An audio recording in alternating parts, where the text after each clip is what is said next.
Hello, happy Monday. Hey everybody, how y'all doing? Lex, how you doing today? I am okay. I am traveling, as y'all can see if you're watching the video. Um, I'm still getting things done, but I had a family loss, so I'm on the road, about to have some family time. But all is well as far as, in general life and getting things done and moving forward. I hate that I always talk about like getting things done in some kind of way. Like I talk about productivity when anybody asks about how I'm doing, and my therapist points that out too. It's like, even if you never didn't get anything done, like, You're still worthy. right. And he's like, okay, I know, but still, like, also, your most productive days are your best days. Like, I mean, that's how I feel personally. Like, my most productive days are always my best days. So, yeah, I'm trying to figure out how to detach from that, but we'll see. If I have a chill day, I don't feel less cool. But when you really get a lot of things done, like, you really feel good. So, I don't know what to say about that. I'm on both ends of the spectrum because productive days feel delightful and they're amazing. But also my favorite days are either super productive, like where I get Hmm. everything done, knock it out the park, or where I don't do shit and just have a bunch of fun and just am so present in the moment. Like those are my two favorite days. In between, it's kind of like but then those two is either getting everything done or doing nothing intentionally and like enjoying Correct. that. Yeah, I those are the agree. best. Um, I agree. but I'm super excited for this week's episode.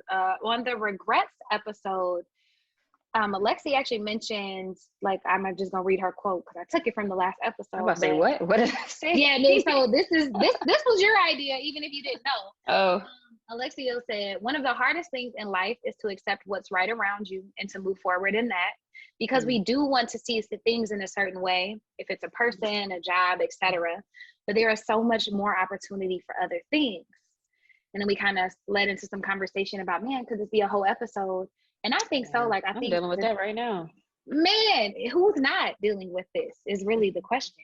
Who's I not, was I was just dealing with kind of thinking that? about it today too, where it's like, why when a thing is still not quite a thing you want, you still put yourself in the position in a space to like try to expect it or to try to see if something happens. And I really think it comes down to like your ego, because you feel like, oh, but surely this will happen for me, or like I can make, it can change or whatever. And it's like, no, like it don't have nothing to do with you. It's just sometimes situations or people or whatever. Um, and you really have to manage your expectations and detach from the things that you don't control. And this shit is so hard. Absolutely. 1,000,000%. And I also been listening back to the episodes and cutting clips. I say absolutely entirely too often, so I'm gonna work on Yeah, that. you But do. good And something God, I else you be hate saying it. too. What else?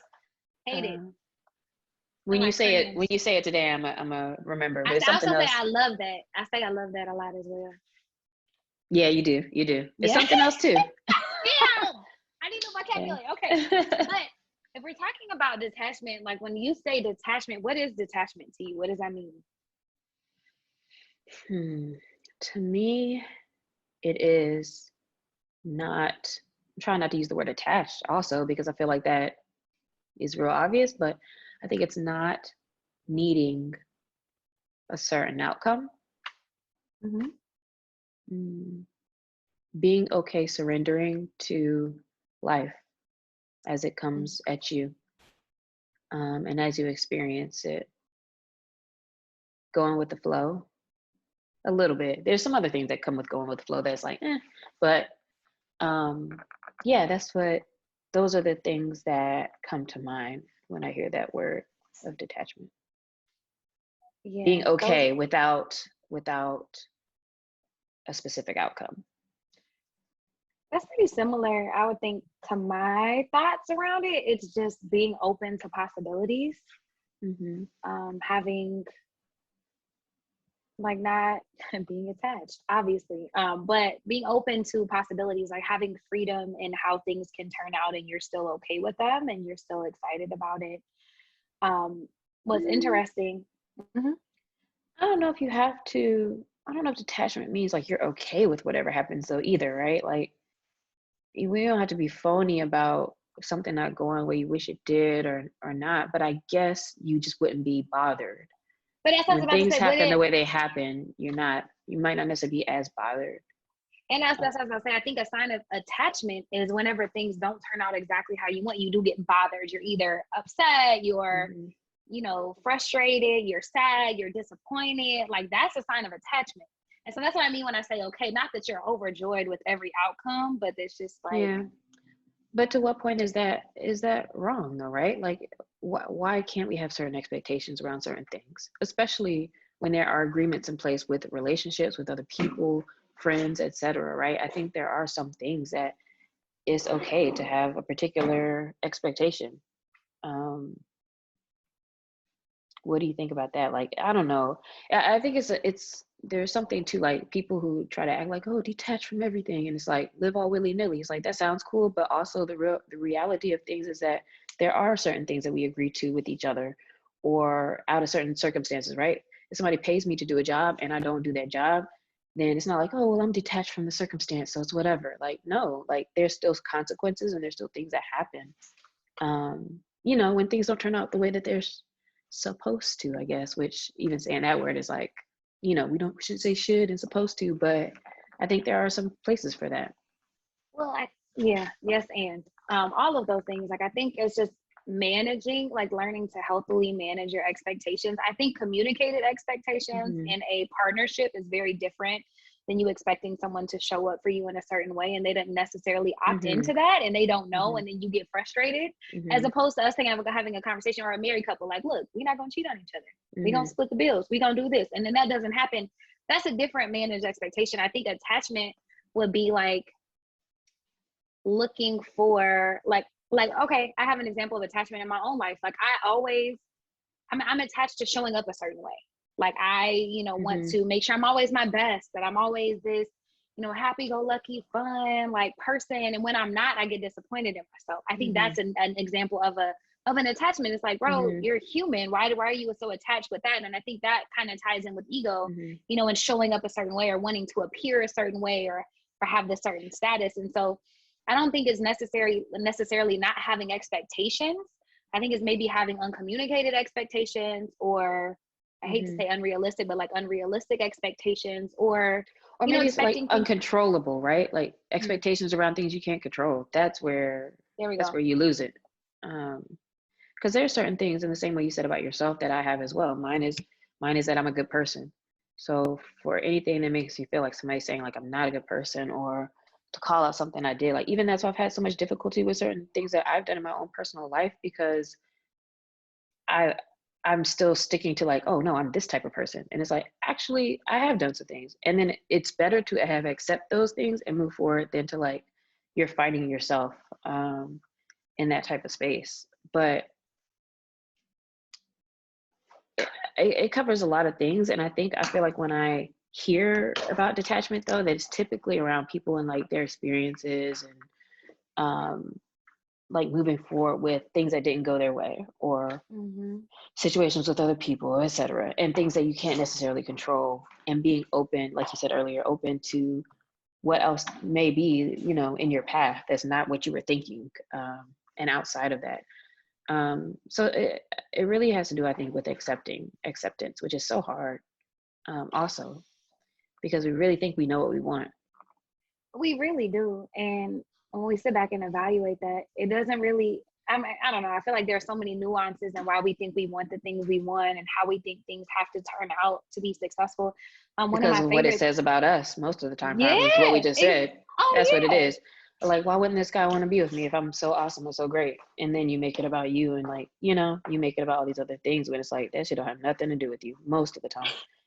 and this So or ever, that's why it's right? hard. Yeah, that's why it's hard. And I guess you also brought up ego, and I guess all of those things are connected to where the the less ego I guess you have, maybe it's easier to be detached from things, but definitely the opposite is for sure true. Yeah, and I think it sounds kind of it sounds spiritual, because I think the origins of detachment, as far as I could find, were in Zen Buddhism.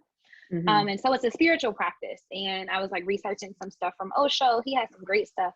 But something he said that I liked to help to notice if you're attached to something is if you have a thought like, if I don't have that, I won't be whole. or I Mm-hmm. won't be good enough. Like thinking about a relationship or a contract. If I'm not, my business isn't successful, then I'm not successful. And you start owning all these things. And that's when you notice really what you're attached to. And when you think about your life. And so to your point, those are 9 times out of 10 things that we can't control, when the only thing we can control is really how we're responding to and reacting and thinking about those things that are going on around us. Yeah, I agree. How do we, so, okay, so what are we saying? Are we saying that you should be detached? Like what is the thesis here? Or do you have a particular thesis? I think practicing non-attachment is a great way of life and can really enhance your experiences and help you put your focus on the present moment and on yourself. So I am under the, I guess, theory that, we should practice non-attachment in our lives, in our relationships. I think it helps us show up better for ourselves, helps us show up better for our relationships, for our clients, for everything, whenever we are not so attached to a specific outcome or to things having to be a certain way to be successful or acceptable or okay. I guess I kind of feel like that, and yet every day, I'm dealing with some type of disappointment or whatever. So like, w- what's the line between you just like letting things happen and being, getting steamrolled by life versus being detached from it? Or is it the same way and it's just a different perspective? I think it's just different perspective. I didn't think about like the whole like getting steamrolled versus just like letting things happen. Like non-attachment or detachment is not like indifference. So it's not like giving up your care for how things happen or how you're showing up for something. It's not inaction. It's not saying don't do things, don't act, don't try your best, don't have goals. That's not that there's a big difference. And I think that a lot of people confuse detachment with indifference. Indifference is not giving a fuck. It's not caring. It's not being affected by things. Whereas non-attachment, It's not needing it to go it's the not certain need. way. Thank you. There we go. That This is makes why we do sense. this I together. think I think that's so important too, because like indifference is just you just not even living to your own potential. You're not trying. Um, I'm actually reading this book right now. So I never heard of it. Michael Singer, the guy who wrote Untethered Soul, he also wrote this book called The Surrender Experiment. Have you heard it or read it? So The Surrender Experiment, I'm reading it now, and it's so interesting because it's totally a different type of writing than the Untethered Soul, but he's writing about him. So it's like in 1970, I did this, and basically it's about how as the more he meditated and he was trying to figure out how do I kill the self, and then it shows like how through different things happen, he realized like, oh, actually, you let that person live, and like it's not trying to suppress yourself per se, but like his whole thing, the surrender experiment was, whatever happens, I'm gonna let it happen. So like this lady pulled up on his land and was like, oh, I want to build a cabin right here. He was like, nigga, what? But then he was like, you know what? Yes, go ahead. Like, so it just to be like yes to people. And someone's like, I want you to work here. And he's like, damn, I don't want to do that. All right, I'm gonna do it. And how everything kept continuing to like grow and grow and move. But at the same time, I'm like, that sounds cool. Where it's like, just let life lead you. But at what point are you also like not having direction too, But I think he stayed centered around like his meditation and certain practicing. Like he's basically like a hippie, really. So it's interesting, like knowing the Untethered Soul and then reading this is actually about him and his everything that happened in his life and how, I got this money here, and the next thing the next thing I need it costed the same amount, and like how everything just like happens to always just line up serendipitous. So it's interesting, but it makes me feel like, okay, so should I not care about anything? And I don't know if that's quite it, or maybe it's about identifying what you really should care about or what you care about. Like, what is this core thing? And the rest of it is just like, what the fuck ever. That's kind of what it feels like. And that's how I perceive it as well. It's like, I don't think it's saying don't have a direction and just kind of like go with the flow. Whatever happens, happens. Like, that's cool and all. But I think you take that mentality once you're pointed in a direction. Like, I want to make the world a better place. Like for your company, like I want to help Black companies. I want to employ Black people. I really want to help do things in the community, and uplift others. So that's the direction you're moving. Now, you can't control how that happens, but that's really where all your actions are going. That's where your thoughts are. That's where your energy is spent. Now, if you were disappointed because you ain't make $500 million this year, like, okay, we're all a little disappointed about that. But like, that's not your attachment. Your focus is on doing the thing and not being attached to how it comes to, not needing it to look a certain way. So I think Correct.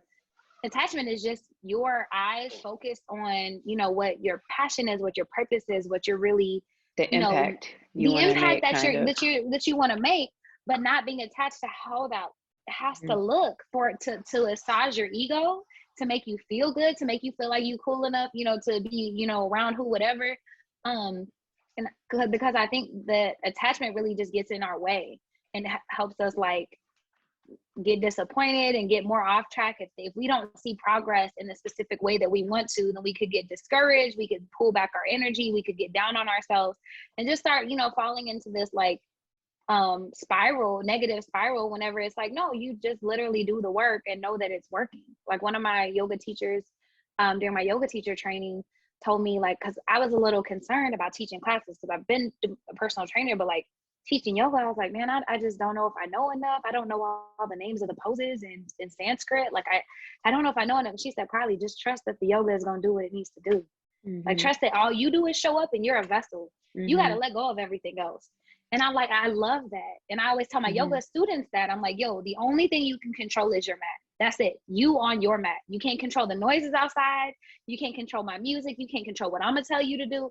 All you can do is control how you show up. But the big deal is showing up and making sure that you're doing that part.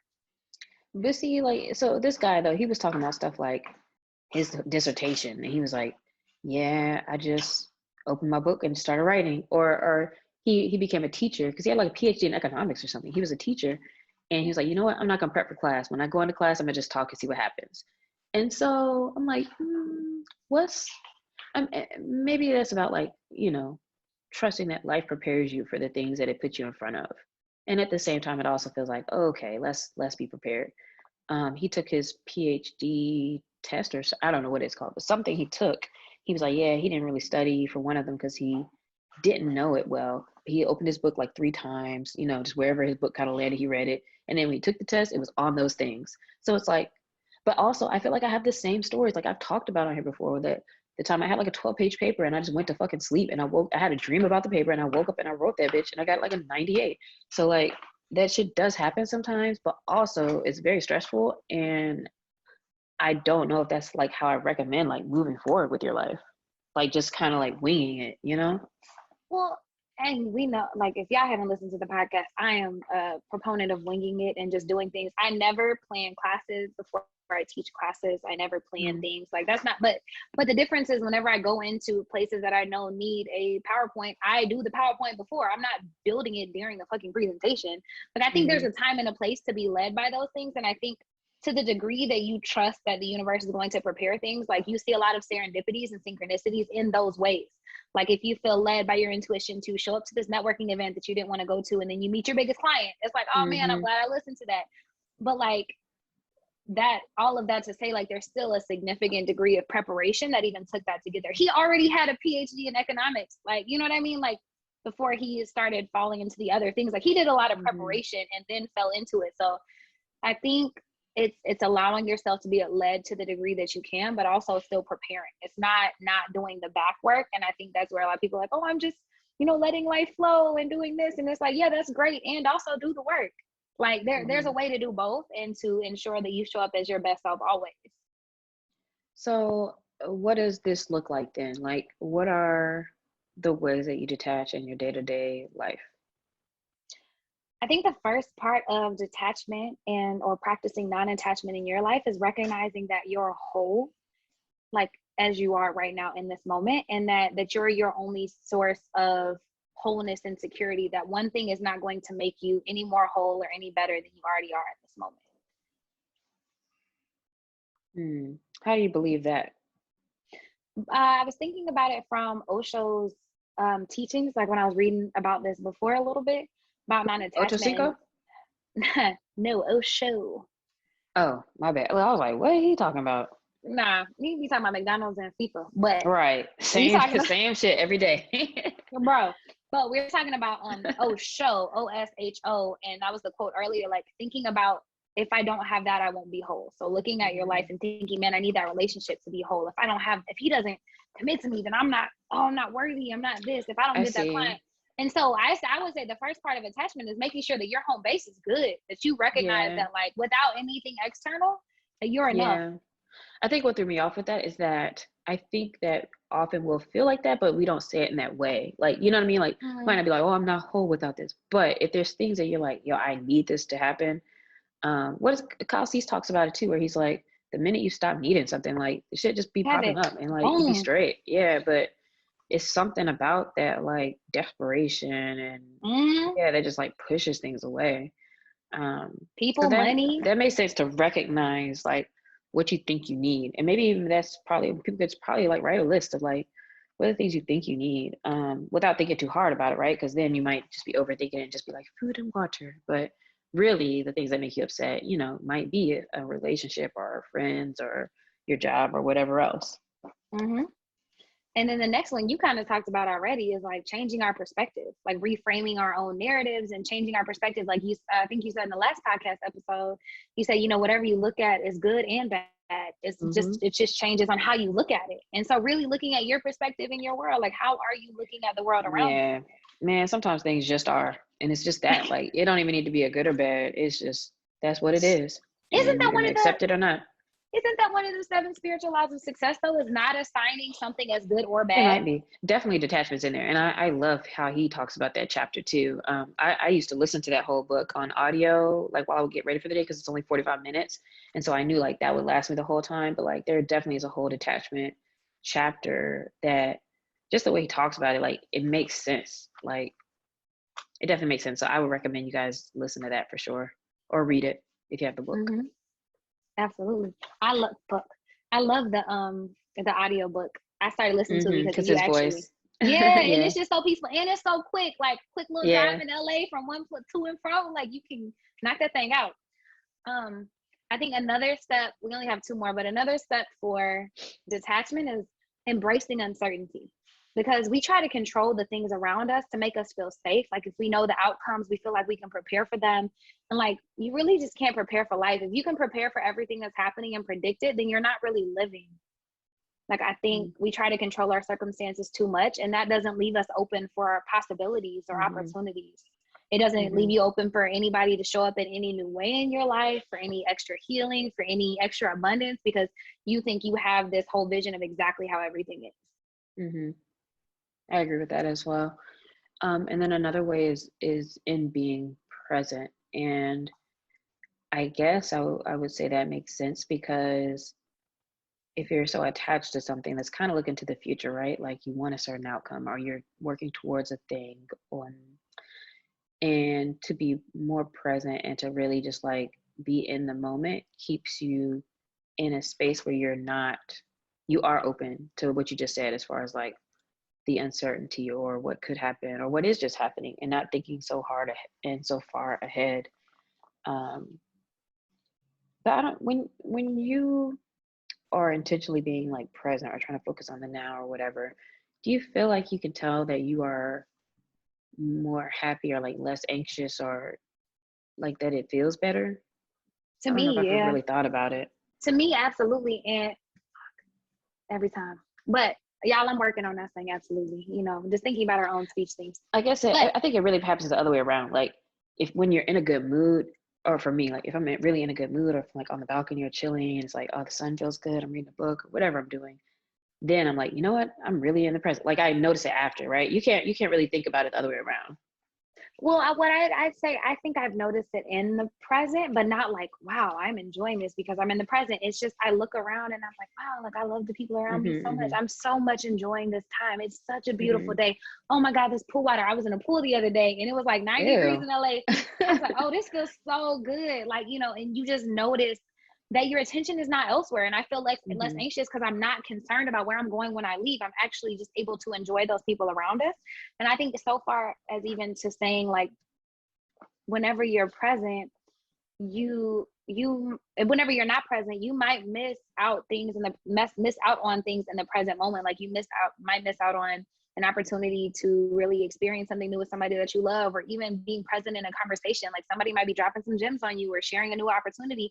And if you're so worried about getting things done or what you're doing after, like you really miss mm-hmm. out on a lot of things. And so I think being present is beautiful in a million different ways, but it just allows you to be open to the opportunity in the moment. And I think if you notice whenever you're present, like, oh man, that game was so much fun or whatever, instead of just like being so preoccupied with what you didn't do or what you have to do or whatever's next. I agree. The only constant is change, so you can't be stuck on anything, to be honest. And I guess that's like a hard pill to swallow, but it is what it is. It really is. And like just noticing that, change is okay and nothing is permanent. We're doing the best that you can in every moment. And that's really detachment. Like this sounds like a big frou-frou spiritual thing, but it really is just being okay with how things are, with how things are right in front of you, and knowing that you control your perspective on what that is. And I think if you're still kind of like, I don't know, if you notice anywhere in your life where you feel really intense anxiety, anger, jealousy, frustration, disappointment, like that might be a sign that some things are not lining up with your expectations and your attachment to how things have to be with people, with opportunities, with jobs, with whatever, with yourself even. Absolutely, I agree. Yeah, and so I was excited to talk about this week, and yeah, I enjoy these conversations about things that are seemingly sometimes hard to understand, but so important and so necessary. So shout out to Lexi. Yeah, you definitely have to have a level of awareness though to like notice this in your life first of all. So I guess that's what I would encourage people to do this week is like really think about your response, your reactions, and what is that saying about like what you are needing to happen or what you're I was about to say like being a slave to, but it might not be that deep, but just kind of thinking like, instead of being like, oh, I can't believe this, or, something's happened, like even just reframing and say like, okay, this is happening, and like just keep moving. Yeah. So hit us at Carlie's Couch. Let us know your thoughts on detachment. If you learned anything from the episode, if you have questions, kind of what your thoughts are. And then this week, big shout out to Samantha McAllister and a whole latte plants for leaving such, I don't know, but they leave very thoughtful comments on YouTube. And I don't know what happened to a whole Oh latte. yeah, I have seen that name. So great, but I don't know what happened to their last comment, but YouTube did not approve it or did something, so it's not showing up. But we did read it, and it was great. And letting everybody else know to either email us or call us with, thoughts, questions, ideas for episodes. We're always open to that. Yeah, thank you, Samantha. We appreciate you. We do be reading it and we be talking about it too. And then for the question of the week, you wanted to also use somebody who had left us a message, right? Yeah. Big shout out to Melissa Green through my friend Sarah Hobart, my roommate in college. She started listening to The Bouch and apparently had listened to like all the episodes and really enjoys them. She left us a very thoughtful message. And she also asked about like a certain like work situation in ways that, you cannot take things personally, especially when people are either throwing digs at you or making your life more difficult or doing things. And I thought that was a great question of the week. We've done a whole episode on not taking things personal, but we might have grown since then. And so Lexi, this week's question of the week is, how do I not take anything personally?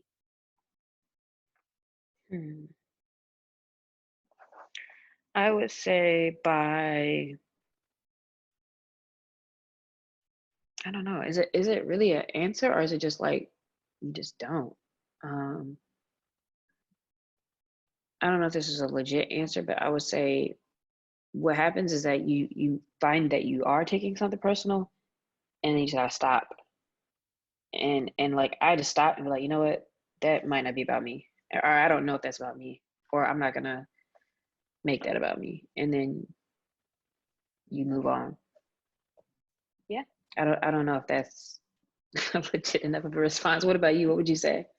I would say one, remember that 99% of the time things are not about you in general. So they really don't be. Oh my God. And also people are not thinking about you as much as you think they're thinking about you. Like they really don't. Bro, we be in our heads. They really don't care about you. And that's not to diminish your experience. Yeah. But I would just challenge you to stop caring. They might actually, somebody might have cut you off in a meeting and made you feel small, and maybe that's how they were actually trying to make you feel, but that shows more about them and their ego and their need to belittle people around them than it says anything about you. Like as long as you're confident and how you're showing up, and making sure you're doing your self-work to love on yourself and be the best self that you can be. Like I think that's a good focus. So directing your attention off of other people back onto yourself. Like, man, that, really hurt my feeling. But instead of letting that, like, man, they pissed me off all day and carrying around that, frustrated, angry energy, maybe you could just reframe it and be like, man, that really hurt my feelings. Process that feeling, feel that feeling, and then let that shit go. Like, I don't know if I have any other tactical advice really besides that either, because that's how it's helped me best in practice. Right. Yeah. Same. You feel it, and then you just I have to acknowledge it and move through it. Yeah, I agree with you on that. So thank you, Melissa, for asking that and letting us know kind of what you're going through. Hopefully that's a little bit helpful. Yeah. Anybody else, feel free to hit us with questions, comments, thoughts, ideas for episodes, or guests if you trying to be on the couch, or if you know anybody. And also, our shout outs have been looking a little bit sparse. We be trying to shout people out. We need to know what's going on. So hit us. Right. Carlie's Couch. Hit us with the tea. Please let us know, because we're trying to shout y'all out and celebrate you and your businesses and your accomplishments and what's going on in your world. True. All right. Thank you so much. Appreciate y'all. And thanks, Carlie. Yeah, we'll see y'all next week. Peace.